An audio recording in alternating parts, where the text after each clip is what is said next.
Hello students, welcome back to my channel maths free, जिस पे हम कर रहे हैं CSIR नेट मैथमेटिक्स के प्रीवियस ईयर क्वेश्चंस। तो स्टूडेंट्स, पिछली वीडियो में हमने स्टार्ट किया था जून 2020 का क्वेश्चन पेपर, और जिसमें हम रियल एनालिसिस पे एक वीडियो कर चुके हैं। अगर आपने वो वीडियो नहीं देखी है तो आप मेरे चैनल पे जाके देख सकते हैं।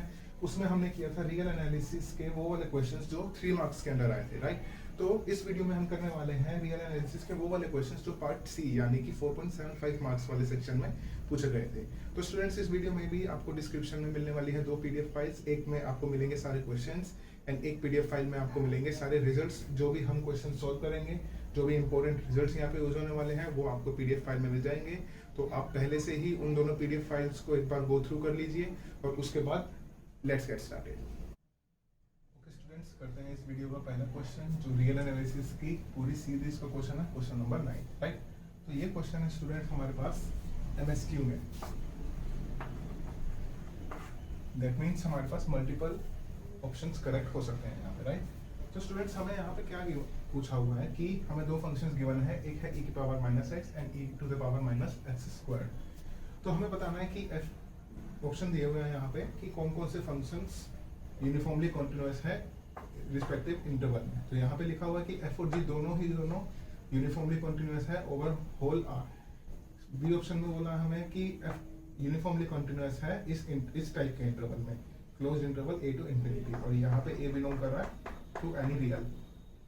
फिर सी ऑप्शन में गिवन है कि g हमारे पास यूनिफॉर्मली कॉन्टिन्यूअस है ओवर R, एंड डी में गिवन है दोनों का प्रोडक्ट जो है वो यूनिफॉर्मली कॉन्टिन्यूअस है R। तो चलिए स्टूडेंट्स देखते हैं कि कौन सा हमारे पास यूनिफॉर्मली कॉन्टिन्यूअस है, राइट। तो e⁻⁻x का स्टूडेंट्स हम क्या करते हैं, ग्राफ बनाते हैं पहले तो कुछ ऐसा बनेगा, राइट। क्योंकि देखो e⁻x का ग्राफ कैसे बनता है, ऐसे बनाते हैं हम और ऐसे इंक्रीज करता है। तो अगर हमारे पास fx का ग्राफ गिवन है और हमें f(-x) का ग्राफ निकालना है तो हम क्या करते हैं, उसको y एक्सिस के अंदर इन्वर्ट कर देते हैं, राइट। तो अगर मैं y एक्सिस को इन्वर्ट कर दूंगा तो ये इस तरफ से क्या जाएगा, इंफिनिटी को जाएगा, और इस तरफ क्या जाएगा, 0 हो जाएगा, ठीक है। तो स्टूडेंट्स, हम देख सकते हैं कि अगर मैं x को -इंफिनिटी टाइम करता हूँ तो मेरा ग्राफ कहाँ जा रहा है, इंफिनिटी की तरफ जा रहा है, मतलब, और इसका डेरिवेटिव भी, मतलब ये लाइन क्या हो जाएगी, इंफिनिटी में जाके y एक्सिस को पैरेलल हो जाएगी। और स्टूडेंट्स, अगर ऐसा ग्राफ होता है कि हमारे पास y एक्सिस के पैरेलल ग्राफ जा रहा है तो क्या हो जाता है, हमारे पास फंक्शन यूनिफॉर्मली कॉन्टिन्यूअस नहीं रहता, राइट। तो मतलब कि जब ये -इंफिनिटी जाएगा x इस फंक्शन में तो ये फंक्शन की वैल्यू भी इंफिनिटी हो जाएगी और इसका ग्राफ भी क्या है, y एक्सिस के पैरेलल हो जाएगा। तो ओवर R तो ये जो है यूनिफॉर्मली कॉन्टिन्यूअस नहीं हो सकता। मतलब कि फर्स्ट ऑप्शन हमारे पास यहाँ पे करेक्ट नहीं हो सकता, क्योंकि यहाँ लिखा हुआ है f और g दोनों R के ऊपर यूनिफॉर्मली कॉन्टिन्यूअस है, ठीक है। तो ये R के ऊपर तो यूनिफॉर्मली कॉन्टिन्यूअस नहीं है।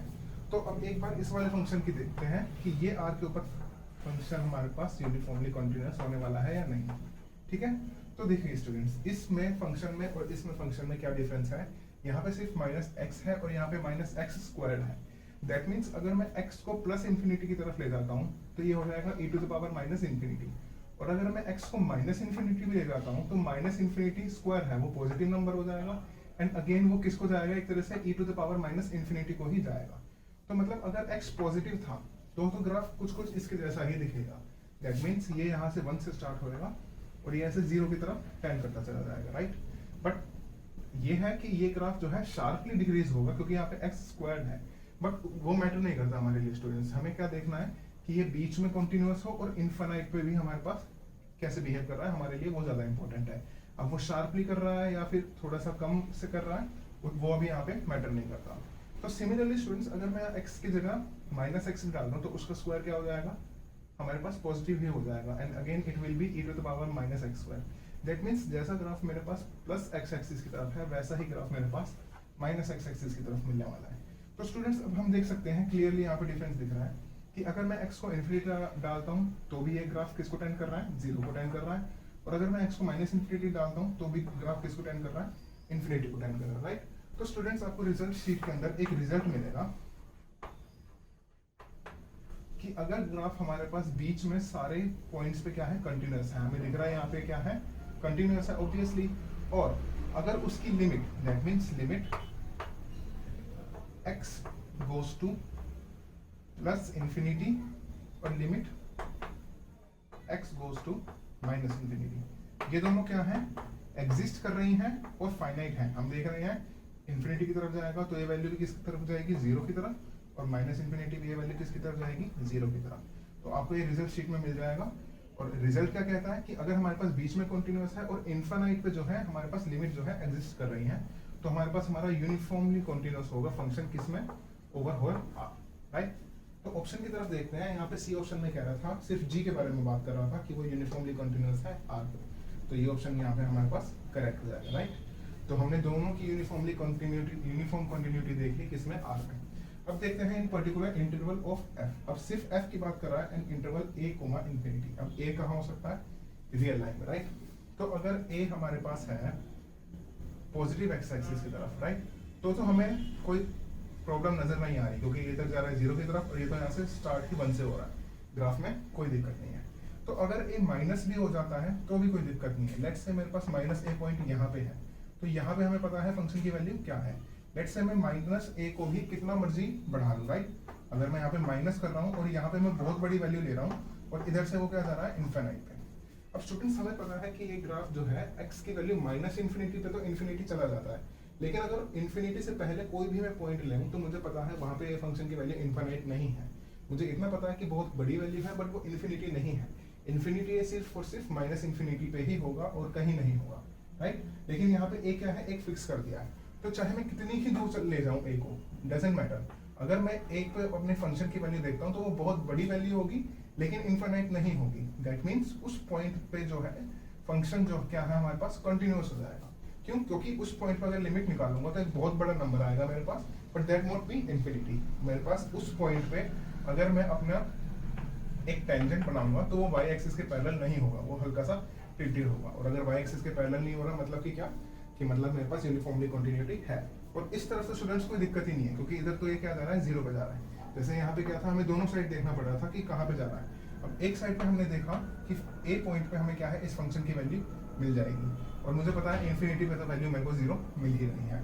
तो अगर इंटरवल इस टाइप का है हमारे पास जिसमें हमने ए फिक्स कर दिया है और ए बेशक आर में से कोई भी पॉइंट हो सकता है, पॉजिटिव एक्स एक्सिस की तरफ भी और नेगेटिव एक्स एक्सिस भी, तो एफ क्या रहेगा हमारे पास, यूनिफॉर्मली कंटीन्यूअस रहेगा। तो यहाँ पे हमारे पास बी ऑप्शन करेक्ट है। ओके स्टूडेंट्स, ऑप्शन डी की तरफ जब देखते हैं हमें क्या पूछ रहा है, एफ इंटू जी को पूछ रहा है कि कहाँ पे यूनिफॉर्मली कन्वर्ज कर रहा है या नहीं। तो हमने यहाँ पे क्या लिया, एफ लिखा और मल्टीप्लाई कर दिया जी से, इन दोनों को प्रोडक्ट कर दिया हमने, तो ये ऐसा कुछ आया। तो अब हम यहाँ क्या कर रहे हैं, लिमिट निकाल रहे हैं इन्फिनिटी पे भी और माइनस इन्फिनिटी पे भी।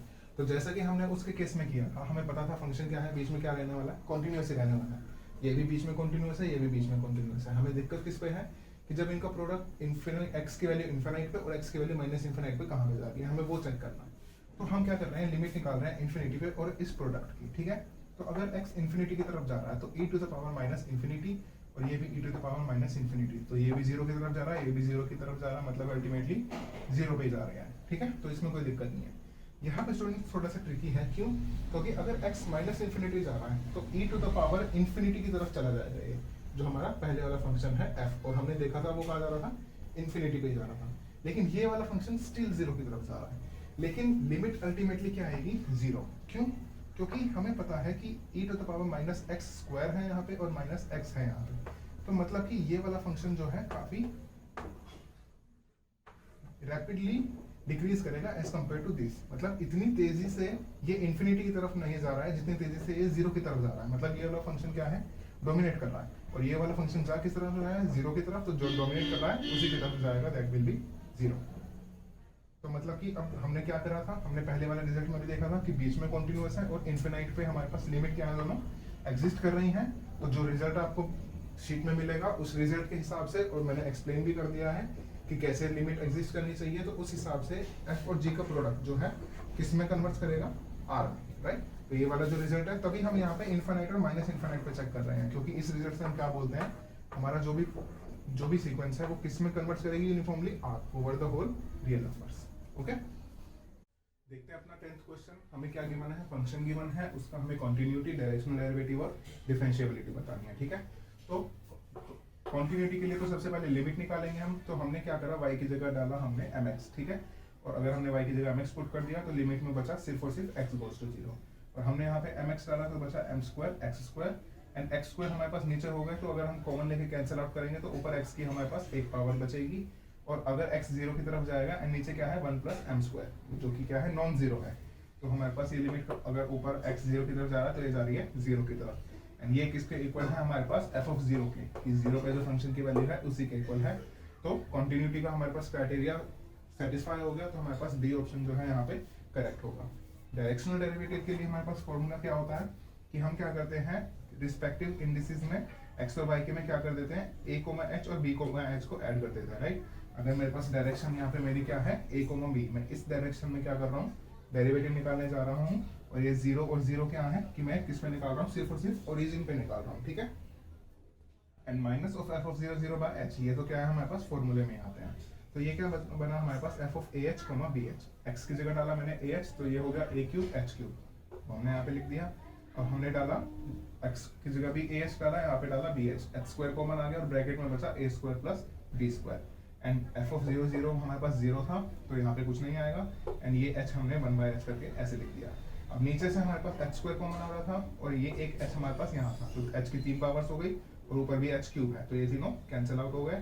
तो ऊपर बचा मेरे पास a क्यूब एंड नीचे से मिला मुझे a square plus b square. And ये फाइनाइट लिमिट जो है हमारे पास एग्जिस्ट कर रही है, अगर मैं a और b दे रहा हूँ किसी को तो मैं ये वाली वैल्यू कैलकुलेट कर सकता हूँ, that means this limit is existing. And इसका मतलब क्या है कि सारे डायरेक्शनल डेरिवेटिव जो है एग्जिस्ट कर रहे हैं 0 0 पे, तो सी ऑप्शन जो है हमारे पास करेक्ट होगा। देखते हैं डिफरेंशिएबिलिटी का क्राइटेरिया, तो वो क्या होता है कि जब मैं डी एफ को इस फॉर्म में लिख लेता हूँ a इंटू एच, ए यहाँ पे क्या होता है हमारे पास एफ एक्स होता है एट 0 0, f का x के रिस्पेक्ट में partial derivative, and similarly d होता है y के रिस्पेक्ट में partial derivative, and h into phi, phi और साई एक ऐसे फंक्शन है जिसमें मैं h और k को 0 की तरफ ले जाता हूँ, तो ये फंक्शन भी 0 की तरफ जाने चाहिए। एक्चुअली में यही हमें बताते हैं डिफरेंशिएबिलिटी के बारे में कि लास्ट में हम फाई और साई को कैलकुलेट कर लेते हैं और फिर हम क्या करते हैं लिमिट चेक करते हैं h के इक्वल्स टू 0 0। अगर ये दोनों की तरफ हमारे पास क्या 0 की तरफ चले गए तो हमारे पास क्या होगा फंक्शन डिफरेंशिएबल होगा, अदरवाइज नहीं होगा। तो इस कंडीशन को देखते हैं कि ये वाला फंक्शन फॉलो करता है या नहीं करता। देखते हैं डिफरेंशिएबिलिटी की कंडीशन। तो ये क्या है हमारे पास, ये हमने कैलकुलेट करा है df। df क्या होता है, f के अंदर हम स्मॉल चेंज निकाल रहे हैं, तो हमने पहले किससे निकाल रहे हैं ओरिजिन से निकाल रहे हैं, और फिर उसके बाद हमने दोनों में h और k ऐड कर दिया, हमने दोनों में एक माइनर डिफरेंस जो है ऐड कर दिया। तो f ऑफ h k क्या आएगा h cube by h square plus a square, और f ऑफ 0 तो 0 0 है ही हमारे पास। उसके बाद कंडीशन के हिसाब से क्या लिखा था मैंने a इंटू एच, और a क्या होता है यहाँ पर हमारे पास fx होता है विद रिस्पेक्ट टू 0 0, राइट। तो ये सारे फॉर्मूलेज जो हैं मैं रिजल्ट वाली शीट में लिख दूंगा, राइट। तो fx 0 0 क्या होता है हमारे पास लिमिट h गोज टू 0। अब हमने देखो यहाँ पे क्या करा है, सिर्फ x वाले कोऑर्डिनेट में इंक्रीज करा है और y को एज इट इज रखा है जिस पॉइंट में मैं कैलकुलेट करना चाह रहा हूँ, तभी मेरे पास क्या निकलता है x के डायरेक्शन में डायरेक्शनल डेरिवेटिव। तो मतलब कि वो पार्शियल डेरिवेटिव क्या होता है, वो x के डायरेक्शन में डायरेक्शनल डेरिवेटिव होता है। तो minus F of 0 0 by H, ये तो क्या है हमारे पास डेरिवेटिव का फॉर्मूला। अब मैं यहाँ पे क्या करूंगा, ये हो जाएगा H cube H square plus 0 हमारे पास, राइट। y को 0 डाल रहा हूँ तो एच क्यूब अपॉन में एच स्क्वायर हो जाएगा और बचेगा सिर्फ h, तो हमने यहाँ पे लिखा h एंड डिवाइड में ये वाला h, h से h कैंसिल, हमारे पास क्या आया a की वैल्यू आ गई हमारे पास 1, right. Similarly f by calculate करेंगे वो आएगा 0, क्यों, क्योंकि हम x की जगह डालेंगे 0 और y की जगह डालेंगे k, और ऊपर 0 अगर डल गया तो वो क्या हो जाएगी वैल्यू हमारे पास 0, और नीचे k बचेगा, उससे फर्क नहीं पड़ता है हमारे पास। तो हमारे पास यहाँ पे क्या आएगी, एफ वाई की वैल्यू आएगी हमारे पास 0।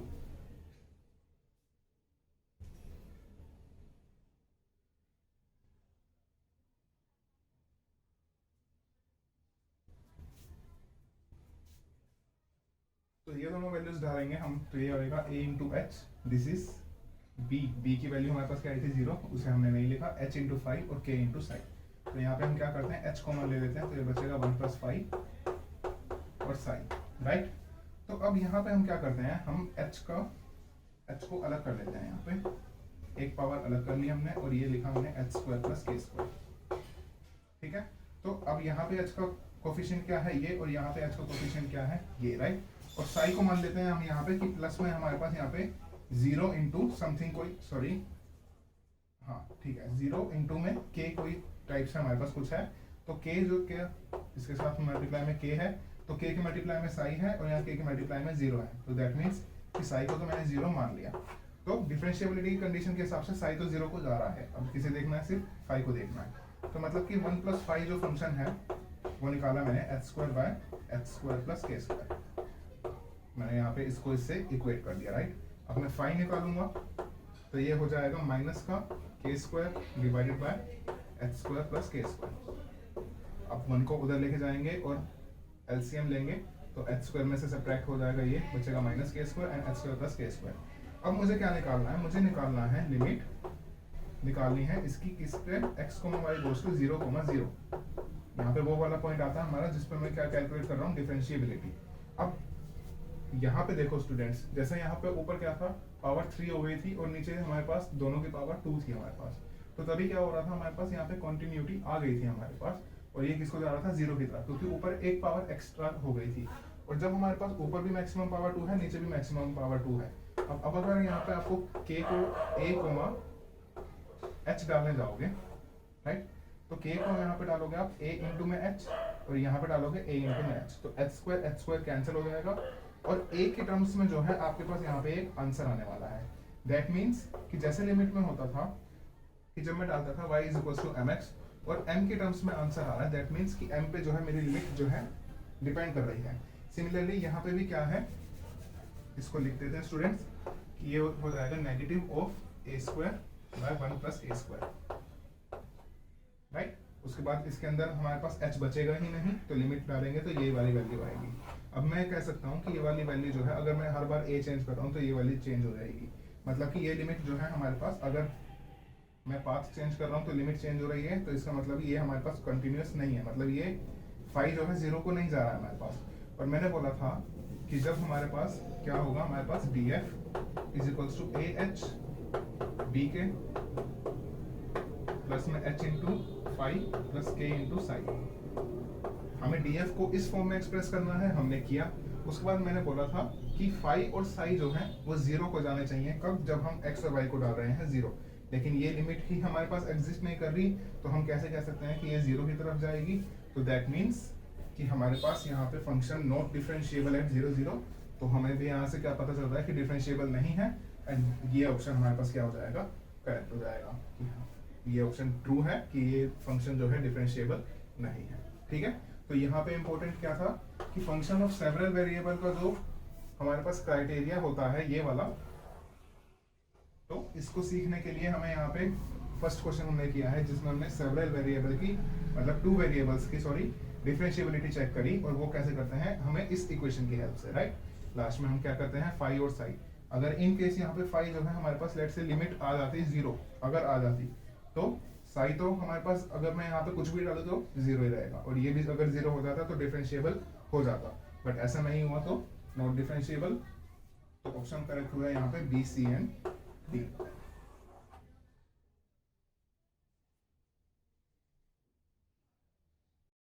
स्टूडेंट्स देखते हैं नेक्स्ट क्वेश्चन। हमें क्या गिवन है, हमें एक फंक्शन गिवन है 2 वेरिएबल्स का, और हमें gxy गिवन है जिसे हमने किसकी हेल्प से बनाया, f of xy की, राइट।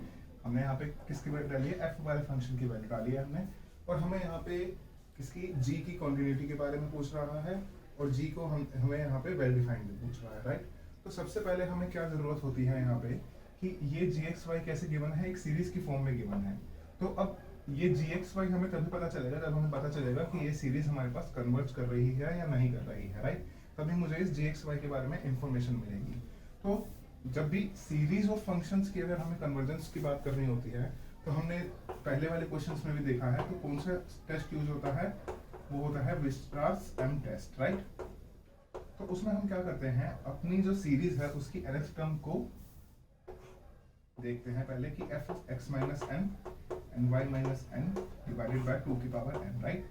तो अगर ये लेट्स से एक ऐसी सीरीज जो एब्सोल्युटली कन्वर्जेंट है उससे छोटा आ जाता है, तो हमारे पास क्या हो जाता है, हमारे पास gxy जो है, सॉरी ये वाली सीरीज जो है gxy पे यूनिफॉर्मली कन्वर्जेंट आ जाएगी।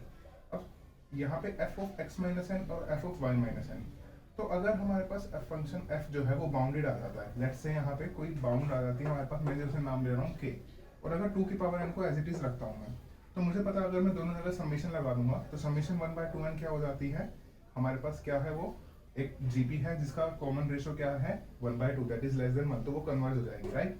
तो मतलब कि यहाँ पे मुझे क्या दिखाना है कि जो मेरा f फंक्शन है वो किसी से बाउंडेड है, and that is none other than 1, right. अब ये देखते हैं कि हमारे पास function f of x minus N y minus n 1 से बाउंडेड कैसे है, राइट। तो स्टूडेंट्स हमें पता है कि ज्योमेट्रिक मीन जो है छोटा होता है हमेशा अरिथमेटिक मीन से, राइट। तो दो नंबर्स ले लो, एक एक्स स्क्वायर एक वाई स्क्वायर। अब इनका ज्योमेट्रिक मीन निकालो, that will be root over x square plus y square, that will be less equal x square plus y square by 2। मतलब कि इन दोनों का geometric mean will be less equal इन दोनों का अरिथमेटिक मीन, राइट। अब ये यहाँ पे आएगा हमारे पास एक तरह से mod x y less equal x square plus y square by 2। तो हम क्या चेक कर रहे हैं, हम चेक कर रहे हैं एफ ऑफ एक्स वाई का मोड, राइट। यहाँ पे particular x minus N y minus N है, बट जब हम सिर्फ एफ एक्स वाई की बात कर रहे हैं तो that means any general x और एनी जनरल वाई के लिए हम उसका मोड चेक कर रहे हैं, राइट। तो यहाँ पे अगर मैं इसको मैनिपुलेट करता हूँ तो ये क्या हो जाएगा 2xy divided by x square plus y square. अब ये वाली क्वांटिटी क्या है, ऑलरेडी पॉजिटिव है मेरे पास, तो मैं इसको भी पूरे को भी मोड के अंदर ले सकता हूँ and that will be less equal 1। अब ये देख सकते हैं हमारे पास क्या गिवन है, फंक्शन की ही हमारे पास फंक्शन इसी तरह रिप्रेजेंट है। तो मतलब कि इससे मैं कह सकता हूँ कि एफ ऑफ एक्स वाई जो है वो बाउंडेड है किससे, 1 से, राइट। तो मतलब एफ ऑफ एक्स की जगह अगर मैं एक्स माइनस एन वाई की जगह वाई माइनस एन में डाल देता हूँ तो कुछ फर्क नहीं पड़ता, क्योंकि ये स्टेटमेंट एक्चुअली किसके लिए ट्रू है, for all x and y, right. तो ये किससे बाउंडेड हो गई, 1 से, तो ये 1 से छोटी है and 2 and as it is. अब मैं अगर दोनों जगह पे समीशन लगा देता हूँ यहाँ पे, तो समीशन 1/2n जो है ये है मेरे पास एब्सोल्युटली कन्वर्जेंट। तो मतलब कि ये जो सीरीज हुई समीशन हमारे पास f of x minus N y minus n by 2 to the power n, जो कि हमारे पास क्या बना जी एक्स वाई। तो हमारे पास जी एक्स वाई कैसा बना, कंटिन्यूअस फंक्शन। अब स्टूडेंट्स यहाँ पे एक छोटा सा कैच है, क्या कि देखो ये वाला जो फंक्शन हमारे पास f है ये ओरिजिन पे कंटिन्यूअस नहीं है।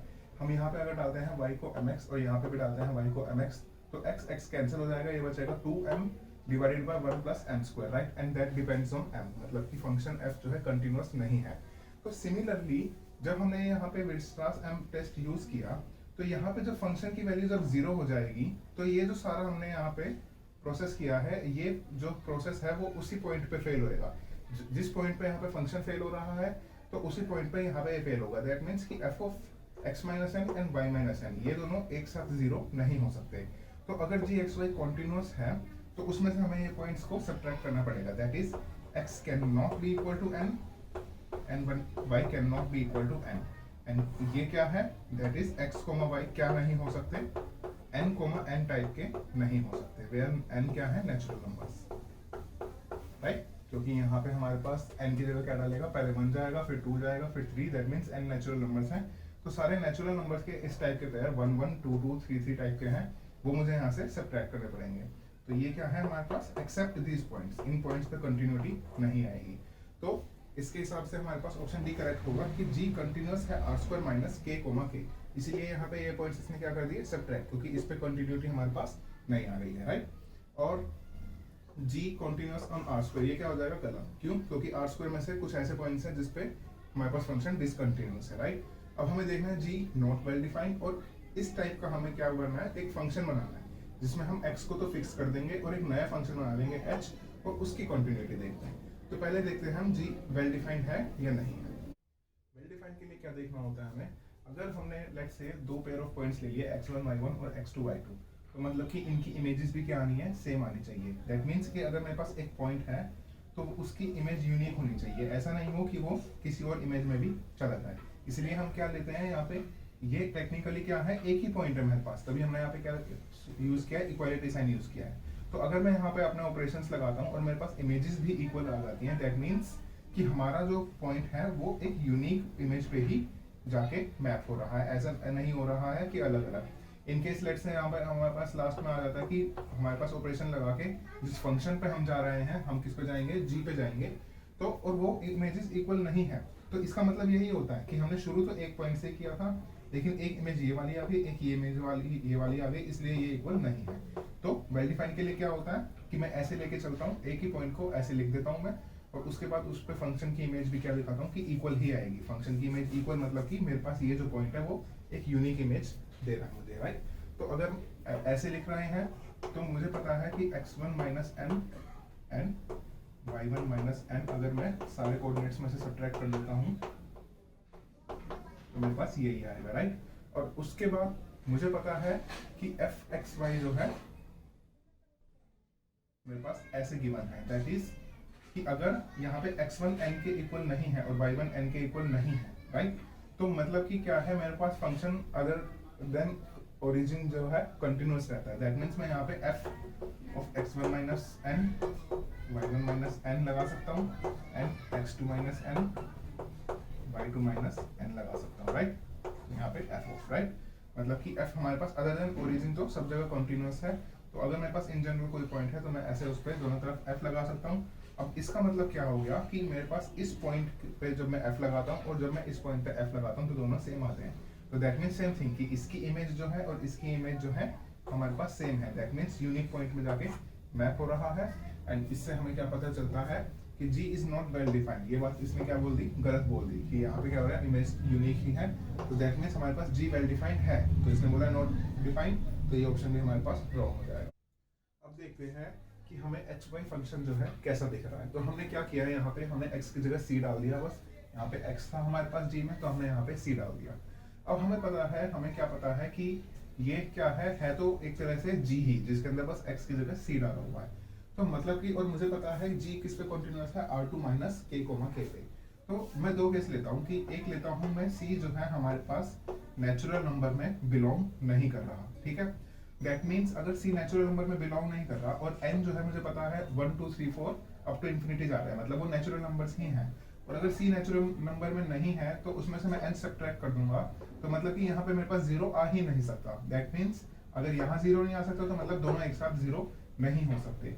तो मतलब अगर c नेचुरल नंबर है, नेचुरल नंबर नहीं है हमारे पास, तो ये क्वांटिटी जीरो नहीं हो सकती।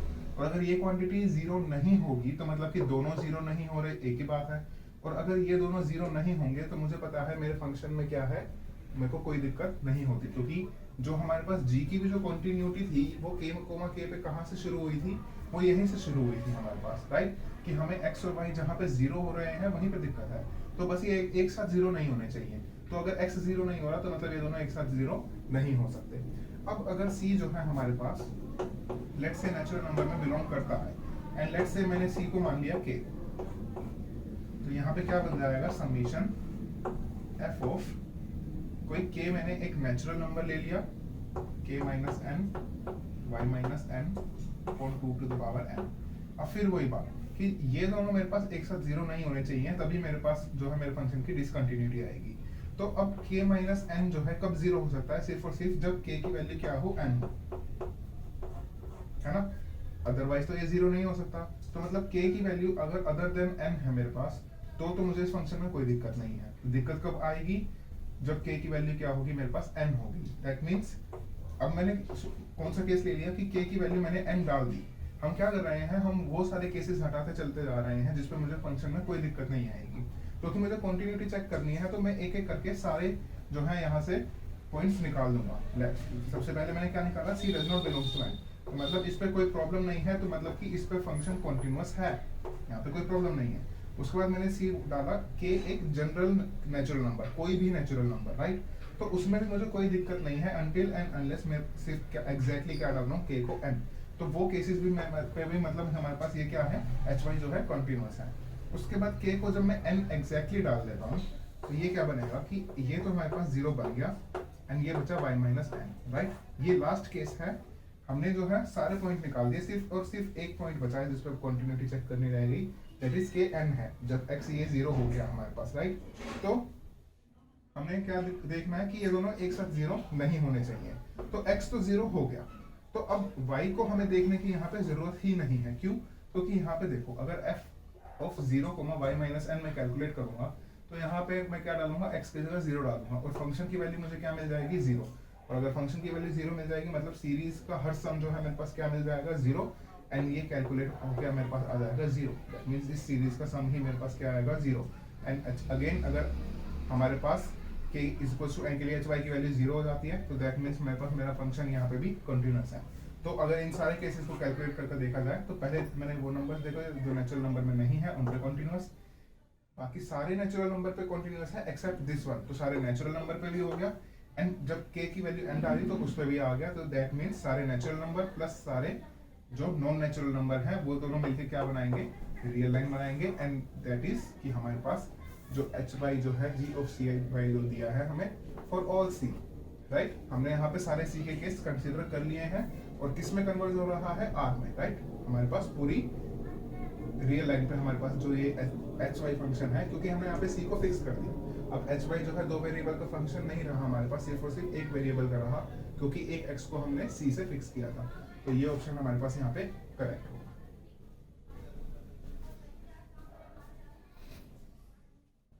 ओके स्टूडेंट्स, देखते हैं अपना नेक्स्ट क्वेश्चन। क्या पता है हमें गिवन है दो सीरीज और हमें बताना है कि ये कैसे कन्वर्ज कर रही हैं। पहले ऑप्शन में गिवन है हमें कि दोनों की दोनों पॉइंट वाइज कन्वर्ज कर रही हैं। दूसरे ऑप्शन में बोल रहा है दोनों की दोनों यूनिफॉर्मली कन्वर्ज कर रही हैं। थर्ड ऑप्शन में बोल रहा है कि एक्स जो है यूनिफॉर्मली कन्वर्ज कर रही है लेकिन बी एक्स जो है यूनिफॉर्मली कन्वर्ज नहीं कर रही है। एंड डी ऑप्शन में उसका अपोजिट, ए एक्स यूनिफॉर्मली कन्वर्ज नहीं कर रही है, बी एक्स कर रही है, राइट। तो सबसे पहले तो पॉइंट वाइज की बात कर लेते हैं।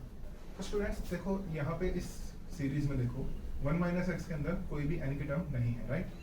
तो ये सीरीज जा रही है हमारे पास n 1 टू इंफिनिटी।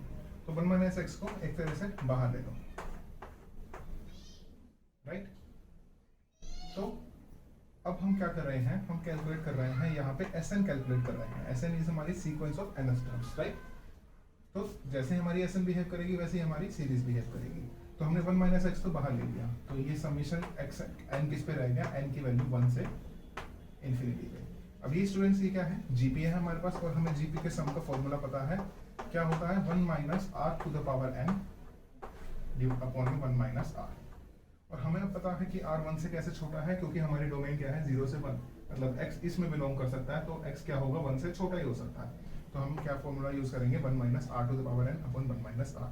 स्टूडेंट्स हम देख सकते हैं 1 माइनस x कैंसिल हो गया, तो ये बचा 1 minus x to the power n, ठीक है। तो मतलब कि अब ये जैसे ये मेरी सीक्वेंस है इसकी nth पार्शियल सम्स की, तो जैसे ये बिहेव करने वाली है वैसे ही मेरी सीरीज बिहेव करने वाली है।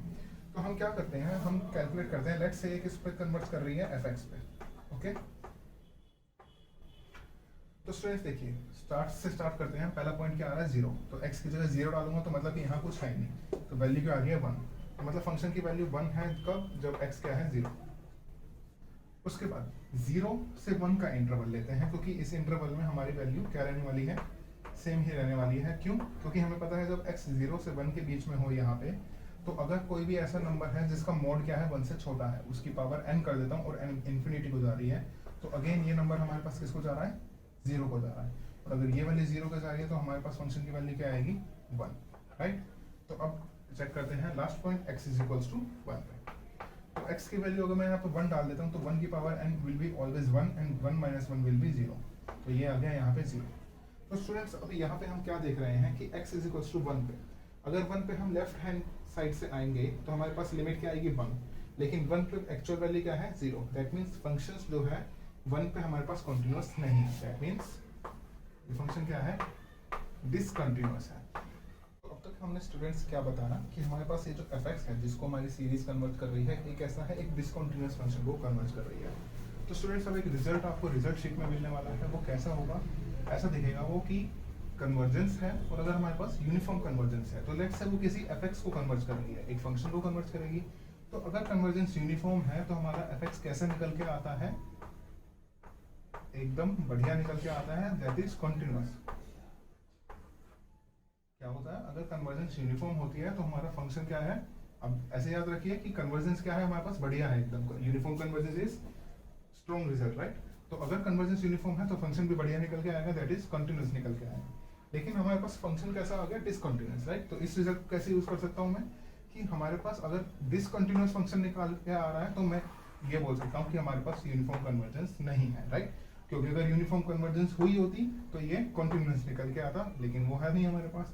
तो यहाँ पे फर्स्ट ऑप्शन में क्या कह रहा है हमारे पास, सॉरी एक डिस्कार्ड होएगा यहाँ से, क्या कि ax जो है यूनिफॉर्मली कन्वर्ज कर रही है, ये रहा, राइट। ऑप्शन सी में कह रहा है कि ax यूनिफॉर्मली कन्वर्ज कर रही है dx की बात बाद में देखेंगे, अभी तक वो कह रहा है कि ax यूनिफॉर्मली कन्वर्ज कर रही है, तो ये आधी बात ही गलत हो गई, मतलब ऑप्शन सी तो हमारे पास यहाँ पे नहीं हो सकता, राइट।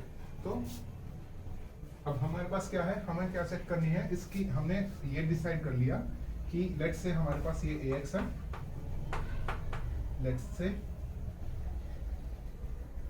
तो ax क्या है हमारे पास, पॉइंट वाइज तो कन्वर्जेंट है, क्योंकि हमें दिख रहा है यहाँ पे एक fx है जिसको कन्वर्ट कर रही है, इस फंक्शन को कन्वर्ट तो कर रही है, that means point wise convergence हमारे पास है, लेकिन यूनिफॉर्म कन्वर्जेंस हमारे पास नहीं है, राइट। तो अब तक हमारे ax के बारे में इतना पता चला। अब हम किसे देखते हैं, हम देखते हैं bx के बारे में कि bx ऐसा है हमारे पास, ठीक है। तो स्टूडेंट्स अगर मैं इसे ax ले रहा हूँ तो इसको आप यहाँ पे ax भी लिख सकते हो, राइट। तो जिसको कन्वर्ट कर रही है वो एक ही बात है, बस ये पता होना चाहिए ये वो फंक्शन है जिसको ये कन्वर्ट कर रही है, तो ये यहाँ पे ax को ही करेगी, ठीक है। तो इसको ax ही लेगी। ओके स्टूडेंट्स, अब तक हमने क्या किया है कि ax जो है पॉइंट वाइज तो कन्वर्ट करता है, यूनिफॉर्मली नहीं करता। तो बात करते हैं bx की। bx में क्या किया है, कुछ नहीं किया इसमें, इसी की जो हमारे पास nth टर्म थी -1 टू द पावर n से मल्टीप्लाई कर दिया है। तो students -1 to the power n देखते ही समझ जाओ ये क्या है, ऑल्टरनेटिंग सीरीज।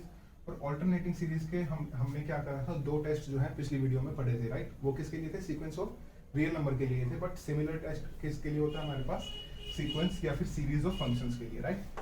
यहाँ पे क्या यूज होने वाला है, डिरिचलेट का टेस्ट, राइट। तो देखो तभी मैंने यहाँ पे क्या करा है, इसको दो पार्ट्स में ब्रेक करा है। इसको मैंने बोला है un -1 to the power n को, और इसको बोला है मैंने bn। तो हमें पता है, काफी ट्रिवियल सा रिजल्ट है कि -1 टू द पावर n का जो nth पार्शियल सम है 1 से n, ये कैसा रहता है, हमेशा बाउंडेड रहता है, राइट। क्योंकि ये या तो 0 रहेगा या फिर -1 रहेगा। अब बात करते हैं vn की। vn एक कैसी सीक्वेंस है।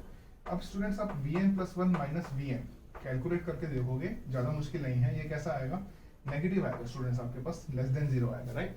तो इसको मैं क्या करूंगा, रिजल्ट शीट में स्टेप 3-4 स्टेप में करके भी दिखा दूंगा, बट काफी इजी है, इसको अपने आप ट्राई करना एक बार, बट नहीं होगा तो उसके बाद इसको रिजल्ट शीट में से देख लेना, बहुत इजी है, ठीक है। तो मतलब कि क्या हुआ, इसका मतलब क्या है, vn + 1 vn से छोटा है, vn को ले जाओगे, दैट मीन्स हमारे पास कैसी है ये सीक्वेंस, मोनोटोनिक है। और हमें क्या पता है स्टूडेंट्स कि 0 से 1 के बीच में, अब मैं x को अगर 0 डाल रहा हूँ, तो अगर मैं x को 0 डाल दूंगा तो पूरी टर्म क्या बन जाएगी, 0 बन जाएगी। और अगर मैं 1, अब मैं यहाँ पे क्या कर रहा हूँ, अब पिछले वाले एग्जांपल से कंफ्यूज हो जाना, वहाँ पे क्या था, सीरीज थी और हम SN की बात कर रहे थे। यहाँ पे हम vn क्या है, एज अ सीक्वेंस बात कर रहे हैं। vn को हम क्या लेके चल रहे हैं, एक सीक्वेंस, मतलब कि हमें कुछ नहीं करना, x की वैल्यू पुट करनी है और इन्फिनिटी को टेंड करना है, यहाँ पे समेशन नहीं करना है हमें। vn को क्या हम कर रहे हैं, हम एक सीक्वेंस प्रूफ कर रहे हैं, कैसी, जो मोनोटोनिक है और जो 0 को कन्वर्ट कर रही है। तो अब इस इंटरवल में से अगर x को मैंने 0 डाल दिया तो x यहाँ 0 हो जाएगा, मल्टीप्लाई होकर 0 हो गया, राइट। अब मैंने 0 से 1 के बीच में कोई भी नंबर डाल दिया जिसका मोड 1 से छोटा हो, अगेन मोड 1 से छोटा हो एंड इन्फिनिटी को जाएगा, तो वो नंबर कैसे जाएगा, 0 की तरफ जाएगा। लास्ट में क्या बचा, 1, वो 1 - 1 से क्या हो जाएगा, 0 हो जाएगा। मतलब हर x के लिए ये सीक्वेंस किसको टेंड कर रही है, किसको कन्वर्ट कर रही है, 0 को। तो डिरिचलेट टेस्ट की क्या हो गई हमारे पास, यहाँ पे हमारे पास दोनों कंडीशंस फॉलो हो गई कि क्या, कि एक तो हमारे पास क्या होता था, समेशन an bn, ये होता था ना हमारे पास डिरिचलेट टेस्ट, रिजल्ट शीट में आपको फिर से मिल जाएगा, बट हमने पिछले वीडियो में भी करा था। तो क्या होगा यहाँ पे, an किसका काम कर रहा है हमारे पास, -1 to the power n, bn काम कर रहा है हमारे पास, ये जो bn लिया है हमने। तो यहाँ पे क्या हुआ, nth पार्शियल सम बाउंडेड प्रूफ कर दिया, दूसरी सीक्वेंस जो है मोनोटोनिक एंड कन्वर्जिंग टू 0।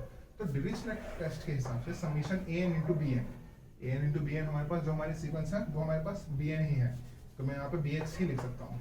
तो bx क्या होगा हमारे पास यहाँ पे, यूनिफॉर्मली कन्वर्ज होगा। ओके स्टूडेंट्स, क्योंकि ये बात किसकी हो रही है, यहाँ पे सीक्वेंस ऑफ फंक्शंस की बात हो रही है, दैट मीन्स x की क्या है, एक डोमेन है, राइट। तो जब हमने पहले सीक्वेंस ऑफ रियल्स में करा था, वहां पे हमारे पास ऐसा कुछ नहीं होता था कि x वेरी कर रहा है हमारे पास, राइट। तो वहां पे जो कन्वर्जेंस होती थी कैसी होती थी, सिर्फ कन्वर्जेंस होती थी हमारे पास। लेकिन यहाँ पे क्या है हमारे पास, एक क्या है, सीक्वेंस ऑफ फंक्शंस में क्या होता है हमारे पास, दो तरह की कन्वर्जेंस हो जाती है, नॉर्मल कन्वर्जेंस और यूनिफॉर्मली, राइट। तो वहां पे तो क्योंकि एक ही थी तो डिरिचलेट टेस्ट क्या कहता था कि कन्वर्ज कर रही है। लेकिन यहाँ पे क्या होती है, दो तरह की कन्वर्जेंस होती है, एक सिंपल कन्वर्जेंस है और एक यूनिफॉर्मली। तो डिरिचलेट कौन सी वाली कन्वर्जेंस बताता है हमारे पास, यूनिफॉर्मली वाली बताता है, ठीक है। जब आप रिजल्ट में पढ़ेंगे वहां पे दिखेगा कि रिजल्ट के हिसाब से जो समेशन an × bn है वो हमें क्या प्रोवाइड होता है कि यूनिफॉर्मली कन्वर्जेंट है, राइट। ये काफी स्ट्रॉन्ग रिजल्ट है, क्योंकि स्टूडेंट्स इसने यहाँ पे हमें यूनिफॉर्मली का बताया, क्योंकि नॉर्मल तो हम वैसे भी इसको क्या कर सकते थे, nth पार्शियल सम बना के टेस्ट कर सकते थे, लेकिन हमें इस टेस्ट की जरूरत क्यों पड़ी, क्योंकि ये हमें क्या बताता है, यूनिफॉर्म कन्वर्जेंस बताता है, और ये क्या है हमारे लिए जरूरी है। तो अब अगर यूनिफॉर्मली कन्वर्ज कर रही है हमारे पास कोई सीक्वेंस, तो वो पॉइंट वाइज भी करेगी, राइट। तो मतलब कि ये पॉइंट वाइज भी कर रही है हमारे पास सीक्वेंस कन्वर्ज, और यूनिफॉर्मली भी कर रही है। तो अब आ जाते हैं ऑप्शंस की तरफ कि दोनों पॉइंट वाइज कन्वर्ट कर रही हैं। तो यूनिफॉर्मली वाली जो है पॉइंट वाइज को भी कन्वर्ट करती है, तो ए ऑप्शन हमारे पास यहाँ पे करेक्ट हो जाएगा। बोथ यूनिफॉर्मली, ये वाली यूनिफॉर्मली नहीं करती है हमारे पास, तो ये ऑप्शन रॉन्ग हो जाएगा। सी ऑप्शन ऑलरेडी रॉन्ग था क्योंकि इसने एक्स को यूनिफॉर्मली बोल दिया था, तो हमें आगे देखने की जरूरत नहीं पड़ी, ये हमारे पास करेक्ट होगा। तो यहाँ पे हमारे पास option A and option D इस क्वेश्चन में स्टूडेंट्स करेक्ट होंगे। ठीक है स्टूडेंट्स, तो डिरिचलेट टेस्ट जो है हमारे पास सीक्वेंस ऑफ रियल्स में भी बहुत इंपॉर्टेंट टेस्ट है और सीक्वेंस ऑफ फंक्शंस में भी बहुत इंपॉर्टेंट टेस्ट है, राइट। तो इस टेस्ट को ध्यान में रखें और रिजल्ट शीट में जितने भी टेस्ट मिलेंगे आपको सारे इंपॉर्टेंट वाले ही मिलेंगे, कि जो जिन पे हमारे क्वेश्चंस बेस्ड बनते हैं वही वाले क्वेश्चंस आपको मिलने वाले हैं। ठीक है, तो बढ़ते हैं नेक्स्ट क्वेश्चन की तरफ। ओके स्टूडेंट्स, देखते हैं अपना नेक्स्ट क्वेश्चन। हमें क्या गिवन है, हमें ये वाला इंटीग्रल है और हमें बताना है कि p की कौन सी वैल्यूज के लिए हमारा इंटीग्रल कन्वर्ट करता है। तो यहाँ पे हमें ऑप्शंस में गिवन है कि p -½ के लिए कन्वर्ट कर रहा है, -3/2 के लिए डाइवर्ज एंड इन p के लिए कन्वर्स डाइवर्ज। ओके, तो स्टूडेंट्स आपको रिजल्ट्स की एक शीट में एक रिजल्ट मिलने वाला है ये वाला, कि ये वाला इंटीग्रल कब कन्वर्ट करता है हमारे पास, जब p स्ट्रिक्टली ग्रेटर देन 1 हो, राइट। और हमें यहाँ पे t की पावर p कहाँ गिवन है, ऊपर गिवन है, तो हम इसको ऐसे लिख सकते हैं कि sin t, और t को अगर मैं पावर नीचे देता हूँ तो ये नेगेटिव p हो जाएगी and that will B dt, right, 0 to 1। तो मतलब कि अब ये वाला इंटीग्रल कब कन्वर्ट करने वाला है, जब मेरे पास -p की वैल्यू कब क्या हो, स्ट्रिक्टली ग्रेटर देन 1 हो, या फिर मैं बोल सकता हूँ p की वैल्यू क्या है, स्ट्रिक्टली लेस देन -1 हो। अगर स्टूडेंट्स में इस इनइक्वालिटी में दोनों तरफ नेगेटिव से मल्टीप्लाई कर देता हूँ तो इनइक्वालिटी क्या हो जाती है, चेंज। तो इसका ऑपोजिट क्या हो जाएगा, p ग्रेटर इक्वल -1 के लिए ये क्या करेगा, हमारे पास इंटीग्रल डाइवर्ज करेगा। ओके, तो अब हमें देखना है कि कौन कौन सी वैल्यूज p की इसमें लाई करती हैं। इसके लिए कन्वर्जेस है और इसके लिए डाइवर्जेस। तो अपनी p की वैल्यूज के लिए स्टूडेंट्स हम क्या देखते हैं, अपने ऑप्शंस देखते हैं, राइट। तो ये कह रहा है कि कन्वर्ट करती है p = -½ तो अगर मैं -½ को यहाँ पे p की जगह डालूं तो -½ जो है -1 से छोटा नहीं होता, -1 हमारे पास -½ से छोटा है, और इनइक्वालिटी के हिसाब से क्या हो जाएगा, मतलब कि ये इस इनइक्वालिटी को सेटिस्फाई नहीं करता। तो मतलब कि हमारे पास ये ऑप्शन गलत होगा। क्यों? क्योंकि p = -½ के लिए क्या करेगी, ये डाइवर्ज करेगी यहाँ पे, राइट, क्योंकि -½ -1 से बड़े वाले में आ जाएगा। Similarly p = -3/2। अब -3/2 क्या है, -1 से छोटा होता है, दैट इज कन्वर्जेंट की रेंज में आ रहा है, लेकिन ये क्या कह रहा है, डाइवर्ज। तो ये क्या होगा, ऑप्शन गलत होगा। अब क्या कह रहा है, p -4/3, तो ये क्या है, ये -1 से थोड़ी सी छोटी क्वांटिटी है, क्योंकि 4/3 क्या होता है, 1 पॉइंट समथिंग, एंड नेगेटिव लगाएंगे तो -1 से छोटी क्वांटिटी, एंड -1 से छोटी अगर हमारे पास है तो किसकी रेंज में है, कन्वर्जेंट, और ये ही यहाँ पे हमें कह रहा है कि कन्वर्जेंट। तो ऑप्शन सी हमारे पास यहाँ पे करेक्ट होगा। And similarly p = 4/3, this will be greater than 1। अब ग्रेटर देन 1 है तो ये किसकी रेंज में आएगा, इस वाली रेंज में, -1 से बड़ा है हमारे पास 1, और उसके लिए क्या कर रही है, हमारे पास डाइवर्ज कर रही है, और यही हमारे पास ये कह रहा है डाइवर्ज। ऑप्शन डी करेक्ट होगा। तो स्टूडेंट्स इस वाले क्वेश्चंस के लिए हमारे पास सी और डी ऑप्शन क्या होंगे, करेक्ट होंगे। देखते हैं अपना 14 क्वेश्चन क्या कह रहा है हमारे पास। हमें क्वेश्चन में गिवन है कि fn एक सीक्वेंस है तो f पे कन्वर्ट कर रही है for every closed and bounded subset, right. Closed and bounded मतलब कि एक कॉम्पैक्ट सेट पे, हर कॉम्पैक्ट सेट पे किसके, R के, ये क्या कर रही है, ये इस पे कन्वर्ज कर रही है, राइट। तो इस टाइप की कन्वर्जेंस जो होती है कि क्लोज्ड एंड बाउंडेड सबसेट पे कन्वर्ज हो रही है, इसे हम कहते हैं converges compactly. As we can see, closed and bounded क्या होता है, कॉम्पैक्ट सेट ही होता है, तो इसका मतलब क्वेश्चन में कह रहा है कि वो कॉम्पैक्ट सेट पे कन्वर्ज कर रही है, तो कन्वर्जेस कॉम्पैक्टली, राइट। तो इस तरह की जो हमारे पास सीक्वेंस गिवन होती है तो उसे हम बोलते हैं कन्वर्जेस कॉम्पैक्टली। तो अब ये कह रहा है कि वो यूनिफॉर्मली कन्वर्ज करेगी over the whole R, right, over R वो कन्वर्ज करेगी। तो यहाँ पे तो उसने सिर्फ क्लोज्ड एंड बाउंडेड बोला था, ये सेट बाउंडेड भी था, तो उस पर तो कन्वर्ज कर रही थी, बट R पे यूनिफॉर्म कन्वर्ज करेगी कि नहीं, ये हमें देखना है। उसके बाद कह रहा है कि R पे पॉइंट वाइज कन्वर्ज कर रही है, दैट मीन्स कि हर R के लिए कन्वर्ज कर रही है, लेकिन यहाँ पे सिर्फ सेट दिया था तो इसको भी देखना है हमें। अब कह रहा है लार्ज n के लिए हमारे पास fn जो सीक्वेंस है बाउंडेड होगी और कंटिन्यूअस होगी, तो ये ऑप्शंस भी हमें चेक करने हैं, राइट। तो देखो कि fn जो है मेरे पास कन्वर्ज कर रही है f पे हर closed and bounded interval, let's say मैं उसे a भी ले रहा हूँ, राइट। अब मैं x R में से कोई भी एक पॉइंट लेता हूँ, राइट। तो मैं एक क्लोज्ड इंटरवल चूज कर सकता हूँ जिसके अंदर वो x बिलोंग कर रहा है, राइट। कि मैं एक इंटरवल ले सकता हूँ ऐसे C, D ले लो इसे, राइट, कि सच दैट इसके अंदर x बिलोंग कर रहा है, मतलब एक पॉइंट के लिए एक क्लोज्ड इंटरवल तो मैं ढूंढ ही सकता हूँ। उससे नेक्स्ट इंटीजर ले लो और उससे पीछे वाला इंटीजर ले लो और उनको क्लोज कर दो, तो उससे क्या होगा, हमारे पास एक इंटरवल मिल जाएगा क्लोज्ड और बाउंडेड भी, जिसके अंदर x बिलोंग कर रहा है। अब मुझे पता है मेरी fn गोज टू f क्या है, इस पूरे क्लोज्ड एंड बाउंडेड इंटरवल पे कन्वर्ज करती है, तो दैट मीन्स उस x पे भी कन्वर्ज करी जो इसके बीच में कहीं पे लाई कर रहा है, राइट। तो fn x हमारे पास किस पे कन्वर्ज करी, f पे। अब ये x क्या है, r में से कुछ भी हो सकता है। अब मैं x रियल लाइन का पॉइंट ले 1, तो उसके अराउंड भी मैं क्लोज एंड बाउंडेड इंटरवल लगा सकता हूँ। 2 ले 3 ले, कितना भी बड़ा नंबर ले, चाहे मैं रियल लाइन पे कोई भी नंबर ले, मैं एक क्लोज्ड एंड बाउंडेड इंटरवल उसके पास बना सकता हूँ, राइट। अगर मैं एक बार में सिर्फ एक ही x को चूज कर रहा हूँ, मैं यहाँ पे एक x को फिक्स कर रहा हूँ, मैं सारे x के लिए एक ही इंटरवल नहीं कह रहा हूँ। एक x चूज करा उसके लिए एक इंटरवल मिला, दूसरा x चूज करा उसके लिए इंटरवल मिला, तो हर x के लिए एक क्लोज्ड एंड बाउंडेड इंटरवल मिल जाएगा, जिसपे क्या करेगा, हमारी सीरीज कन्वर्ज करेगी। क्यों, क्योंकि उसने बोला है कि वो कन्वर्ज कॉम्पैक्टली कर रही है, राइट। और कॉम्पैक्टली मतलब कि हमने उसको क्लोज इंटरवल में डाल दिया, तो हमारी सीरीज क्या कर गई, कन्वर्ज। तो इससे हमें पता चलती है कि पॉइंट वाइज कन्वर्ज, कि हमारे पास सीरीज हर x के लिए, क्योंकि मैं हर x के लिए एक क्लोज इंटरवल ऐसा ढूंढ सकता हूँ जिसमें वो बिलोंग कर रहा है, तो उस पे क्या करेगी, वो सारे क्लोज्ड कॉम्पैक्ट सेट पे वो कन्वर्ज करने वाली है। और उसका मतलब ये भी है कि उस कॉम्पैक्ट सेट के अंदर के बीच के सारे पॉइंट्स पे कन्वर्ज कर रही है। उसका मतलब ये भी है कि x पे कन्वर्ज कर रही है, तो x को मैं r में चाहे कुछ भी ले लूं, मेरे पास मेरी सीरीज जो है वो कन्वर्ज करने वाली है। एंड यही होती है पॉइंट वाइज की डेफिनेशन, क्या, कि हर x के लिए अगर मैं एक x फिक्स कर रहा हूँ, मेरी fn x जो है f को कन्वर्ज करे। तो यहाँ पे बी ऑप्शन करेक्ट है। क्यों, क्योंकि ये कह रहा है कि हमारी सीक्वेंस r पे पॉइंट वाइज कन्वर्ज कर रही है, और मुझे पता है कि हर x के लिए मेरे को इंटरवल मिल जाएगा, और क्योंकि क्वेश्चन में उसने कन्वर्जेस कॉम्पैक्टली बोला है, तो मैं कह सकता हूँ मेरी सीक्वेंस कन्वर्ज कर रही है, राइट। तो यूनिफॉर्मली कन्वर्ज क्यों नहीं कर रही है, उसके लिए ढूंढते हैं एक काउंटर एग्जांपल।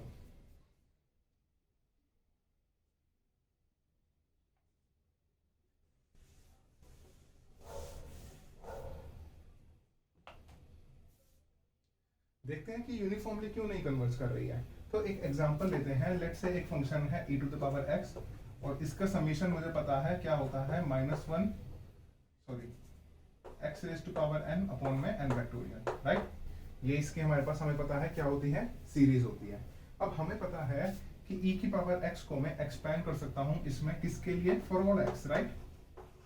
x को चाहे मैं 2 रखूं, 3 रखूं, 4 रखूं, मेरे को पता है ये क्या होता है हमारे पास जब हम एक्सपेंशन पढ़ते हैं e की पावर x का, जैसे कि log ऑफ 1 प्लस x है,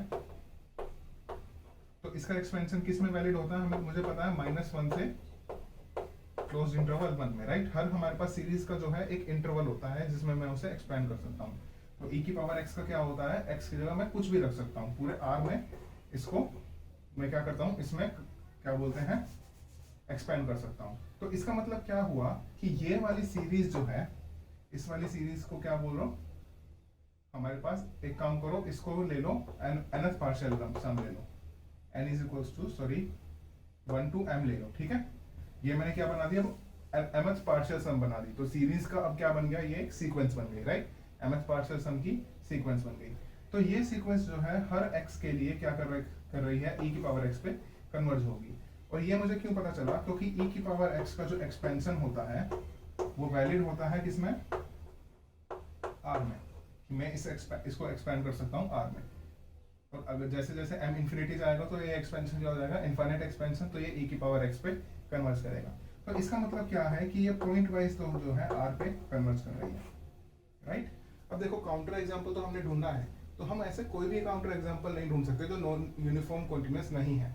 हमें जो क्वेश्चंस की रिक्वायरमेंट है उनको भी मीट करना पड़ेगा, राइट। तो मतलब कि मुझे e की पावर x को पहले दिखाना पड़ेगा कि वो कन्वर्ज तो कर रही है कॉम्पैक्टली, लेकिन वो नहीं कन्वर्ज कर रही है कैसे, यूनिफॉर्मली, राइट। तो हमने ये एग्जांपल तो लिया, पहले हमने पॉइंट वाइज कन्वर्जेंस इसलिए देखी क्योंकि हमारे पास पॉइंट वाइज कन्वर्जेंस तो है, लेकिन अब हम क्या करेंगे, जो क्वेश्चन का क्राइटेरिया है उसे भी हमें इससे मिलाना पड़ेगा। क्यों, क्योंकि तभी हम कह सकते हैं कि ये हमारे पास क्या है, हमारे पास परफेक्ट एग्जांपल है इस ऑप्शन को डिस्कार्ड करने के लिए। अब अगर ये पॉइंट वाइज कन्वर्ज कर रही है r पे, तो मतलब रियल लाइन में से कोई सा भी पॉइंट ले लूं उस पर कन्वर्ज कर रही है, तो क्या मैं अगर एक क्लोज्ड एंड बाउंडेड इंटरवल लूंगा उसके अंदर सारे पॉइंट्स पे कन्वर्ज कर रही है, तो क्या मैं नहीं कह सकता कि ये सीरीज भी मेरे पास सीक्वेंस ऑफ फंक्शन जो है कन्वर्ज कर रही है कॉम्पैक्टली। क्यों, क्योंकि ये हर r के लिए कन्वर्ज कर रही है, तो मैं क्लोज्ड एंड बाउंडेड ले लूंगा तो उसमें तो हर r में से कुछ ही आएंगे मेरे पास, और मुझे पता है उन सब में कर रही है कन्वर्ज।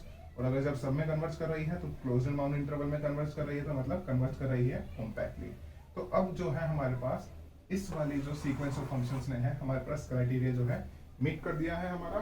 तो क्या देखेंगे अब हम यूनिफॉर्म कन्वर्जेंस। तो यूनिफॉर्म कन्वर्जेंस के लिए क्या होना चाहिए, तो मतलब e की पावर x, या फिर इसको ले लो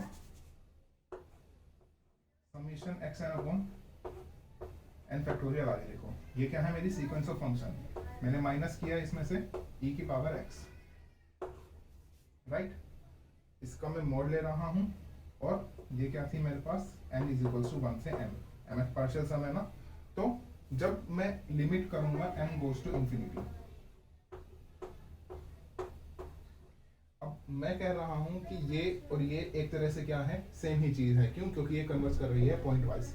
लेकिन नहीं, क्यों, क्योंकि ये यूनिफॉर्म कन्वर्जन नहीं है। ये हमें क्या है, क्योंकि हम काउंटर एग्जांपल ढूंढ रहे हैं, हमें पता तो है ही कि ये यूनिफॉर्मली कन्वर्ज नहीं है। तो अगर ये यूनिफॉर्म कन्वर्ज होती तो ये लिमिट भी क्या आती, जीरो, कि मतलब कि इनफाइनाइट पे जाके इसमें और इसमें कोई डिफरेंस नहीं है। लेकिन यहाँ पे देखो, यहाँ पे ये क्या है mth पार्शियल सम, मतलब कि ये एक तरह से क्या है मेरे पास पॉलिनोमियल गिवन है, और ये क्या है हमारे पास e की पावर x। तो e की पावर x जो है पॉलिनोमियल से काफी रैपिडली इंक्रीज होता है, मतलब कि इस वाली वैल्यू से ये वाली वैल्यू जो है मेरे पास ज्यादा जल्दी इंक्रीज होगी। और अगर मैं क्या है m को इन्फिनिटी टेंड कर देता हूँ तो e की पावर x जो है ज्यादा तेजी से इन्फिनिटी जाएगा। तो मतलब कि ये क्या हो जाएगा, तो इसको ऑलमोस्ट ऐसे मान के चलो कि ये जीरो ही है हमारे पास और ये इन्फिनिटी है, तो दैट मीन्स ये माइनस इन्फिनिटी पे जा रहा है एक तरह से हमारे पास, ठीक है। मतलब कि इन दोनों का डिफरेंस जीरो नहीं हो रहा है। लेकिन अगर मेरे पास कन्वर्जेंस यूनिफॉर्म होनी थी तो जो हमारे पास लिमिट होती है और जो हमारे पास सीक्वेंस ऑफ पार्शियल सम्स है, अगर मैं इन्फिनिटी लिमिट टेंड कर रहा हूँ तो वो क्या आनी चाहिए थी, जीरो। लेकिन माइनस इन्फिनिटी तो जीरो के इक्वल नहीं है। तो इसका मतलब क्या हुआ कि हमारे पास जो हमारी सीक्वेंस ऑफ फंक्शंस है वो यूनिफॉर्मली कन्वर्ज नहीं कर रही है, ठीक है। तो स्टूडेंट्स इस लिमिट में थोड़ा सा क्या है यहाँ पे कंफ्यूजन हो सकती है, लेकिन बस यहाँ पे इतना याद रखो कि ये जीरो को तो कन्वर्ज नहीं कर रही है, वो हमें क्लियरली दिख रहा है। और अगर यूनिफॉर्म कन्वर्जेंस चाहिए थी तो यहाँ पे हमारे पास जीरो आना चाहिए था, तो इसलिए ये ऑप्शन क्या हो गया, गलत। अब सी ऑप्शन भी हम इस ऑप्शन से कर सकते हैं, मतलब इस वाले एग्जांपल से। क्यों, क्योंकि देखो हमारे पास ये रही सीक्वेंस ऑफ फंक्शंस, ये रही उसकी लिमिट। अब क्या रहा है, for large N F N जो है हमारे पास बाउंडेड है। अब लार्ज एन का मतलब एन टेंड्स टू इंफिनिटी। अब मुझे पता है मैं इंफिनिटी इसमें टेंड कर देता हूँ तो ये EX की तरफ तो जा रही है हमारे पास, राइट। इन दोनों का डिफरेंस नहीं कैलकुलेट कर रहा हूँ मैं, यहाँ पे ये चीज नहीं कर रहा हूँ, मैं सिर्फ कर रहा हूँ कि ये इसकी तरफ जा रही है या नहीं जा रही है। तो अगर मैं m को इंफिनिटी टेंड कर देता हूँ तो ये क्या है, इसी का एक्सपेंशन बन जाता है, मतलब ये कहाँ जा रही है, e की पावर x पे। तो उसने बोला है लार्ज n के लिए फाइंड आउट करो, और e की पावर x तो मुझे पता है कि हमारे पास बाउंडेड नहीं होता। इसका ग्राफ कैसे बनता है, इसका ग्राफ है ऐसे ऊपर चलता रहता है, राइट। तो e की पावर x बाउंडेड नहीं है, तो लार्ज n के लिए हमारे पास fn जो है ये भी बाउंडेड नहीं हो सकता। तो इसका मतलब ये ऑप्शन क्या है हमारे पास, रॉन्ग। तो डी ऑप्शन है, इसके लिए भी हमें क्या है थोड़ा सा डिफरेंट काउंटर एग्जांपल ढूंढना पड़ेगा, क्योंकि fn यहाँ पे e की पावर x और ये पॉलिनोमियल है, ये हम लोग हमारे पास एक्सपोनेंशियल फंक्शन है, ये दोनों कॉन्टिन्यूअस तो होते ही हैं। तो अगर मुझे यहाँ पे काउंटर एग्जांपल ढूंढना है तो मुझे डिफरेंट एग्जांपल लगाना होगा। तो स्टूडेंट्स हमारे पास इसके लिए कौन सा एग्जांपल लिया है, हमने एक डिसकंटिन्यूअस फंक्शन लिया fnx को, हमने ये क्या है हमारे पास सीक्वेंस ऑफ फंक्शंस है मेरी। तो मैंने क्या करा है, उसको x पे डिपेंड करवाया ही नहीं है, मैंने यहाँ पे x लिया ही नहीं है, ठीक है। क्योंकि हमें एग्जांपल क्या है, इजी से इजी ढूंढना है। तो x इक्वल्स टू 0 के लिए 0 है and x not equals to 0 के लिए 1/n है। लेट्स से मैं n की वैल्यू 1 पुट करता हूँ, तो x इक्वल्स टू 0 के लिए 0 है एंड नॉट इक्वल्स टू के लिए 1 है, और वो मुझे पता है क्लियरली अगर मेरे पास ऐसा कोई फंक्शन है तो वो क्या होगा, डिसकंटिन्यूअस। सिमिलरली यहाँ n की जगह 2 हो जाता है, क्योंकि ये सीक्वेंस कैसे चलेगी, n की जगह पहले 1 फिर 2 फिर 3, 2 हो जाता है तो ये 1/2 हो जाएगा, तो वो भी एक ही बात है, ये भी हमारे पास डिसकंटिन्यूअस होगा। तो fn जो है हमारे पास हर n के लिए क्या है, डिसकंटिन्यूअस ही है ये, यहाँ पे किस पे, 0 पे इसकी क्वांटिटी नहीं है। अब पहले वाले एग्जांपल की तरह हमें क्या करना है, क्वेश्चंस के क्राइटेरिया को मीट करना पड़ेगा, राइट। तो उसके लिए क्या करनी पड़ेगी, पहले हमें कन्वर्जेंस लेनी पड़ती है, राइट। तो इस ये तो हमारे पास क्या है, यूनिफॉर्म ही कन्वर्ज कर जाएगी। अब देखो fnx क्या है, fnx की हमारे पास कन्वर्जेंस कैसे देखेंगे, fnx का क्या लेता हूँ मैं, मॉड लेता हूँ, राइट। अब ये तो 0 है, इसका क्या हो जाएगा 1/n। तो ये क्या होगा हमारे पास, सॉरी यहाँ पे हम क्या लेते हैं, mn टेस्ट में लेते हैं हम fn माइनस जो लिमिट होती है फंक्शन की, fn माइनस f लेते हैं, इसका सुप्रीमम लेते हैं। हम यहाँ पे mn टेस्ट लगा रहे हैं सीक्वेंस ऑफ फंक्शन के लिए।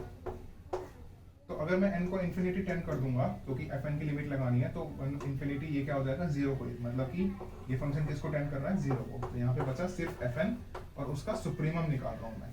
और fn क्या है मेरे पास 1/n है, अदरवाइज तो क्या है 0 है, और इसका मैं निकाल रहा हूँ सुप्रीमम, राइट। अब यहाँ पे x तो है ही नहीं, तो इसका सुप्रीमम x में से कैसे निकालूं, क्योंकि मैं x बिलोंग्स टू r में से ढूंढ लेते हैं लेफ्ट से, ठीक है। तो अब यहाँ पे x है ही नहीं, तो इसका सुप्रीमम ये क्या होगा, ये खुद होगा, और ये मेरी क्या सीक्वेंस बन गई, mn। मतलब mn कैसे मिल गई मुझे, 1/n। एंड मुझे पता है 1/n इन्फिनिटी के साथ कहाँ जाती है, 0 की तरफ। तो अगर मेरे पास mn 0 की तरफ जा रही है, तो मतलब मेरे पास मेरी सीक्वेंस ऑफ फंक्शंस जो है, जो fnx है, वो भी कहाँ जा रही है, 0 की तरफ जा रही है, राइट। तो मतलब कि मुझे यहाँ पे यूनिफॉर्म कन्वर्जेंस मिल गई। तो यूनिफॉर्म कन्वर्जेंस का हमें कुछ करना भी नहीं है, हमें तो सिर्फ क्या चाहिए थी, पॉइंट वाइज कन्वर्जेंस चाहिए थी, क्योंकि हमें कौन सा क्राइटेरिया चाहिए था, कन्वर्जेंस कॉम्पैक्टली। अब जैसे स्टूडेंट्स हमने पॉइंट वाइज कन्वर्जेंस से पीछे वाले एग्जांपल में क्या बोल दिया था, कन्वर्जेंस कॉम्पैक्टली, क्योंकि मुझे पता है कि मैं एक क्लोज्ड एंड बाउंडेड इंटरवल ले लूंगा और उसके बीच के सारे x के लिए पॉइंट वाइज कन्वर्ज है, तो सबके लिए कन्वर्ज करेगी। तो ये सीक्वेंस भी क्या कर रही है, कन्वर्ज कॉम्पैक्टली। तो अब इस एग्जांपल को मैं as a counter example use कर सकता हूँ। क्यों, क्योंकि ये क्या कर रही है, कन्वर्ज कॉम्पैक्टली कर रही है। और ये फंक्शन कैसा है स्टूडेंट्स, डिसकंटिन्यूअस, राइट। और डिसकंटिन्यूअस फंक्शन अगर है तो फॉर वेरी लार्ज n। अब लार्ज n से तो यहाँ पे फर्क ही नहीं पड़ता, क्योंकि fn हमारे पास या छोटा ले लो या बड़ा ले लो या कैसा मर्जी ले लो, fn तो हमारे पास कॉन्टिन्यूअस नहीं रहने वाला, क्योंकि हमने दिखा दिया एक डिसकंटिन्यूअस फंक्शन जो हमारे सारे क्राइटेरिया को मीट करता है। तो ये ऑप्शन भी स्टूडेंट्स यहाँ पे गलत होगा। तो सिर्फ एक ऑप्शन यहाँ पे करेक्ट होगा MSQ के क्वेश्चन में, दैट इज हमारे पास ऑप्शन नंबर बी। ऐसा हमारे पास हो सकता है, मल्टीपल सेलेक्ट में जरूरी नहीं है सिर्फ 2 या 2 से ज्यादा करेक्ट होंगे, सिंगल भी करेक्ट हो सकता है हमारे पास। देखते हैं अपना 15 क्वेश्चन। तो क्या हो रहा है, फंक्शन गिवन है, हमें बताना है कि कॉन्टिन्यूअस है कि नहीं ओरिजिन पे, बाउंडेड है कि नहीं ओरिजिन पे, नॉट बाउंडेड मतलब इसी की ऑपोजिट स्टेटमेंट, और डायरेक्शनल डेरिवेटिव एग्जिस्ट करते हैं कि नहीं, तो ये भी बात ओरिजिन पे पूछ रहा है। तो कंटिन्यूअस तो ये बिल्कुल भी नहीं है, क्लियरली दिख रहा है, y को डालो mx, राइट। तो ये फंक्शन क्या बन जाएगा हमारे पास, ये बनेगा x² 1 - m² x² 1 + m², right. तो मैं जब इसकी लिमिट डालूंगा x गोज टू 0, तो x² से तो x² कैंसिल होगा, ये आएगा 1 - m² 1 + m²। और ये जो है क्या कर रही है, डिपेंड कर रही है m पे, डिपेंड्स ऑन m, राइट। मतलब ये एक फिक्स्ड लिमिट नहीं है, ये लिमिट एग्जिस्ट नहीं कर रही है, नॉट एग्जिस्टिंग। तो अगर एग्जिस्ट ही नहीं कर रही है तो हम नहीं कह सकते 0 के इक्वल है, तो मतलब ये फंक्शन कॉन्टिन्यूअस नहीं है, तो मतलब ए ऑप्शन यहाँ पे गलत हो जाएगा। बाउंडेड के लिए देखते हैं, बाउंडेड के लिए हमें क्या चेक करना आता है, mode of f(x, y), right. जब भी हमें फंक्शन का मोड चेक करना हो तो सबसे पहले उसको मॉड्यूलस के अंदर डाल दो, राइट। उसके बाद हमें क्या करना है, उसकी जगह हमने फंक्शन की वैल्यू डाली। अब देखो x² + y² है, यहाँ से एक तो देख के ही समझ आ जाता है, बाकी अगर नहीं भी आता तो जब भी हमें मोड चेक करना होता है तो हमें पोलर फॉर्म ही यहाँ पे हेल्प करती है, right. That is r cos theta को डालेंगे हम, x को डालेंगे r cos थीटा, y को डालेंगे r sin थीटा। तो यहाँ r² तो सब जगह आएगा, r² हो जाएगा कैंसिल, यहाँ आएगा cos² theta - sin² theta, that will B cos 2 theta, and यहाँ आएगा cos² theta plus sin² theta, और r² तो कैंसिल हो जाएंगे, जो कि होता है 1। तो ये बचेगा हमारे पास सिर्फ मोड ऑफ cos 2 थीटा। अब कोसाइन फंक्शन जो है हमारे पास बाउंडेड होता है, हमें पता है दैट इज लेस इक्वल 1। तो यहाँ पे इसने पूछा है सेकंड ऑप्शन में कि बाउंडेड है कि नहीं ओरिजिन पे, तो यस ये बाउंडेड है, और सेकंड में थर्ड में बोला है उसका अपोजिट कि नॉट बाउंडेड, तो ये ऑप्शन यहाँ पे गलत हो जाएगा। डायरेक्शनल डेरिवेटिव हमने एक एग्जांपल कर लिया, फिर से देखते हैं कि डायरेक्शनल डेरिवेटिव ओरिजिन पे एग्जिस्ट करते हैं या नहीं करते। तो डायरेक्शनल डेरिवेटिव का स्टूडेंट्स फॉर्मूला क्या होता है, हमें किस पे चेक करने हैं, हमें ओरिजिन पे चेक करना है। तो लिमिट h गोज टू 0, हमने क्या करा यहाँ पे डाला 0, क्योंकि हमें चेक करना था x का वैल्यू वो क्या था हमारे पास यहाँ पे ऑर्डिनेट 0, और y का भी था 0, तो हमने इसमें ऐड करा ah और bh, ठीक है। तो हम क्या डायरेक्शन ले रहे हैं, यहाँ पे डायरेक्शन ले रहे हैं a, b, और h को हम 0 टेंड कर देंगे, तो दैट इज ये क्या है हमारे पास directional derivative in the direction of a, b। अब f ऑफ 0 0 हमें क्या गिवन है 0, तो हम क्या डालेंगे यहाँ पे f of ah, bh calculate करेंगे। तो x की जगह डालो ah, y की जगह डालो bh, तो ये हो जाएगा और इनटू में 1/h। अब ये जो इसके एच स्क्वायर्स हैं ये सारे कॉमन लेके कैंसिल आउट हो जाएंगे, और अगर एच जीरो की तरफ जा रहा है तो ये क्या बना हमारे पास, लिमिट यहाँ पे भी सेम रहेगी हमारे पास। तो ये रहेगी limit a square minus b square, नीचे प्लस है हमारे पास a square plus b square into 1/h and h goes to 0। अब ये वाली वैल्यू क्या है हमारे पास, अगर मुझे a को भी मेरे पास डायरेक्शन फिक्स है तो ये वाली वैल्यू तो फाइनाइट है, और अगर h को 0 डालूंगा तो ये लिमिट क्या हो जाएगी, डज नॉट एग्जिस्ट, राइट। तो अगर ये लिमिट एग्जिस्ट नहीं कर रही, मतलब डायरेक्शनल डेरिवेटिव एग्जिस्ट नहीं कर रहे, तो फोर्थ ऑप्शन भी यहाँ पे क्या हो जाएगा, गलत हो जाएगा कि डायरेक्शनल डेरिवेटिव एग्जिस्ट करते हैं। तो यहाँ पे भी सिंगल ऑप्शन करेक्ट होगा, एमएसक्यू का स्टूडेंट्स है, सॉरी एमएसक्यू का क्वेश्चन है हमारे पास, तो क्या होगा यहाँ पे बी ऑप्शन ही करेक्ट होगा हमारे पास, only one option correct even in MSQ question हमारे पास, राइट। तो हमारे पास एक कितने क्वेश्चन देख लिए हमने कि एमएसक्यू के अंदर भी फ्रीक्वेंटली ऐसे क्वेश्चन आ सकते हैं जिनका आंसर एक ही करेक्ट हो, ताकि स्टूडेंट्स कंफ्यूज हो जाए कि एक कैसे हो सकता है और किसी एक ऑप्शन पे जो है वो अपना ज़्यादा टाइम वेस्ट कर दें, राइट। तो ऐसा हो सकता है, तो अपने क्या बोलते हैं सॉल्यूशन पे कॉन्फिडेंस रखो। अगर आपके पास सिंगल सॉल्यूशन आ रहा है, आपको कॉन्फिडेंस है आपने सही किया है, तो आप इसको बिल्कुल मार्क करके आओ। बढ़ते हैं इस क्वेश्चन पेपर के रियल एनालिसिस के आखिरी क्वेश्चन पे, 16th क्वेश्चन हमारे पास, और प्रोबेबली सबसे ज़्यादा एक्साइटिंग क्वेश्चन। क्यों? क्योंकि सिर्फ और सिर्फ ऑप्शन डी की वजह से, क्योंकि इस ऑप्शन ने बहुत सारे स्टूडेंट्स को फंसाया होगा। तो देखते हैं कि पी एक्स वाई हमारे पास यहाँ पे कैसा फंक्शन है। तो सबसे पहले तो कह रहा है कि ये जीरो होएगा if and only if x and y are both zero. तो ये तो यहाँ से क्लियर है कि जब एक्स जीरो हो जाएगा और पी एक्स वाई क्या हो जाएगा, मेरे पास जीरो है, मतलब यहाँ पे भी जीरो आ रहा है। तो जब x is equal to zero होगा हमारे पास यहाँ मोड y आएगा, लेकिन पी एक्स वाई जीरो होगा तो मतलब y जीरो होगा, तभी ये वाली वैल्यू हमारे पास जीरो होगी, राइट। और ये वाली तो वैल्यू हमें देखनी ही नहीं है, क्योंकि यहाँ पे तो x not equal to zero की बात है। तो x y 0,0 तभी होंगे जब पी एक्स वाई जीरो होगा, ओके। यहाँ से हम देख सकते हैं कि x और y दोनों जीरो कब होंगे, जब पी एक्स वाई जीरो होगा, और अगर पी एक्स वाई जीरो होगा तो x, y भी 0,0 होंगे, क्योंकि जब पी एक्स वाई जीरो बन जाएगा मतलब एक तरह से यहाँ पे भी जीरो है और यहाँ पे भी जीरो है, दैट मीन्स x और y दोनों जीरो है। तो ऑप्शन 1 हमारे पास क्या है, यहाँ पे ट्रू है। ऑप्शन बी इज कि फंक्शन की वैल्यू ग्रेटर इक्वल जीरो है, मतलब पॉजिटिव है फॉर ऑल एक्स वाई। अब हमें पता है कि मोड x से भी हमारे पास पॉजिटिव वैल्यू आने वाली है, मोड y से भी वैल्यू पॉजिटिव आने वाली है, तो दोनों में से कहीं से भी वैल्यू आए हमारे पास, तो पी एक्स वाई हमारे पास हमेशा कैसा रहेगा, पॉजिटिव ही रहेगा, क्योंकि दोनों तरफ मोड लगा हुआ है, तो हमारे पास नेगेटिव वैल्यू नहीं आ सकती। बी ऑप्शन हमारे पास करेक्ट होगा। C option alpha x alpha y, ठीक है, तो ये भी इजी है हमारे पास। x की जगह क्या डालेंगे, अल्फा एक्स, और y की जगह अल्फा वाई, तो मतलब यहाँ पे x की जगह क्या हो जाएगा, अल्फा एक्स, यहाँ y की जगह आ जाएगा अल्फा वाई। अब यहाँ से हमारे पास क्या है, मोड ऑफ अल्फा एक्स है, इसको मैं लिख सकता हूँ mode of alpha into mode of x, क्योंकि दोनों से ही पॉजिटिव वैल्यू आए, तो अलग अलग पॉजिटिव आए या फिर इकट्ठे मल्टीप्लाई करके आए, एक ही बात है। तो सिमिलरली नीचे वाला हो जाएगा हमारे पास mod of alpha mod of Y, और यहाँ से मोड ऑफ अल्फा कॉमन ले जाएंगे तो क्या बचेगा, मोड एक्स और मोड वाई, और ये हमारे पास क्या बन जाएगा, ओरिजिनल वाला पी एक्स। तो this will be mod alpha and this function and this will be mod alpha into P x y. तो ये ऑप्शन में भी हमारे पास यहाँ पे कोई प्रॉब्लम नहीं थी। अब डी ऑप्शन में क्या है, ये कुछ कैसी प्रॉपर्टी है, ये एक तरह से मोड की प्रॉपर्टी है कि x1 प्लस x2 का जो मोड है वो mode x1 plus mode x2 से क्या होता है, छोटा। और अब हमें यहाँ दिख रहा है कि ऊपर भी मोड वाला फंक्शन है और नीचे भी मोड वाला फंक्शन है, तो हमें ऐसा लगेगा कि ये वाली प्रॉपर्टी भी क्या होगी, ट्रू। लेकिन नहीं, जो पी एक्स वाई क्या है वो इन दोनों का क्या है, मिक्सचर है, क्या है, इन दोनों की ब्रांचेस से मिलकर बना है। एंड ये फंक्शन कैसे वर्क कर रहा है, सिर्फ और सिर्फ x पे वर्क कर रहा है। तो क्या होगा, देखते हैं कि ये सिचुएशन कैसे सेटिस्फाई नहीं होगी।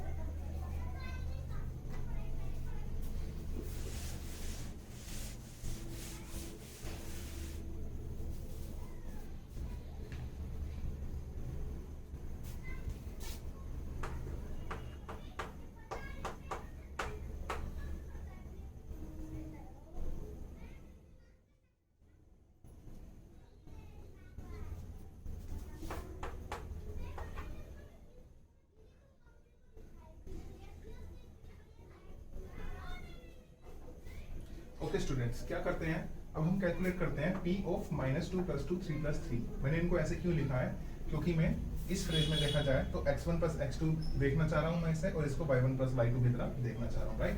तो -2 + 2 0, तो मतलब एक्चुअली में इसकी वैल्यू क्या होगी, यहाँ पे आएगा 0, और अगर x हमारे पास 0 है तो फंक्शन क्या होता है हमारे पास mod y, राइट। और y क्या है 3 + 3 6, तो मतलब कि इस फंक्शन की वैल्यू क्या है 6। लेकिन जब मैं क्या कैलकुलेट करता हूँ ये दोनों का sum, that will be -2, 3 plus p -2, 3। अब x 0 नहीं है तो फंक्शन की वैल्यू क्या आएगी mod x, और mod x क्या होगा यहाँ पे -2 का mod, that will B mod 2, mod of -2 and mod of -2, similarly यहाँ पे भी, एंड दिस विल बी 2 + 2 4। तो हमने क्या करा, जब हमने फंक्शन को अलग अलग ब्रेक कर दिया तो हमारे पास फंक्शन की वैल्यू क्या आ रही है, छोटी आ रही है एज कम्पेयर टू जब हमारे पास x1 + x2 एक साथ है। और ये क्या कह रहा है कि अलग अलग करेंगे तो वो वैल्यू क्या आएगी हमारे पास बड़ी। तो ऐसा क्यों हुआ स्टूडेंट्स, क्योंकि ये mod y और ये mod x किस पे डिपेंड कर रहे हैं, सोनली ऑन की x कब 0 हो रहा है। इसीलिए हमारे इस वाले एग्जांपल में यहाँ पे x क्या हो रहा था, 0 हो रहा था। तो इसीलिए ये इसी जगह पे आके हमारे पास हमारा फंक्शन फंस गया, क्योंकि जब x 0 हो रहा था और जब x 0 नहीं हो रहा है, इस केस में x 0 हो गया, इस केस में x 0 नहीं हुआ, और y की वैल्यू हमने सुटेबली अपने हिसाब से ले ली। तो मैं चाहूँ तो इस फंक्शन को बड़ा, इसको छोटा कर सकता हूँ, चाहूँ तो मैं इसको छोटा, इसको बड़ा कर सकता हूँ, लेकिन इसने यहाँ पे सिर्फ बोल दिया कि ये वाली वैल्यू हमेशा बड़ी ही रहेगी, और इसलिए ये ऑप्शन क्या हो जाएगा स्टूडेंट, गलत हो जाएगा। तो हमारे रियल एनालिसिस 2020 की क्वेश्चन पेपर की रियल एनालिसिस हमारी यहाँ पे फिनिश होगा।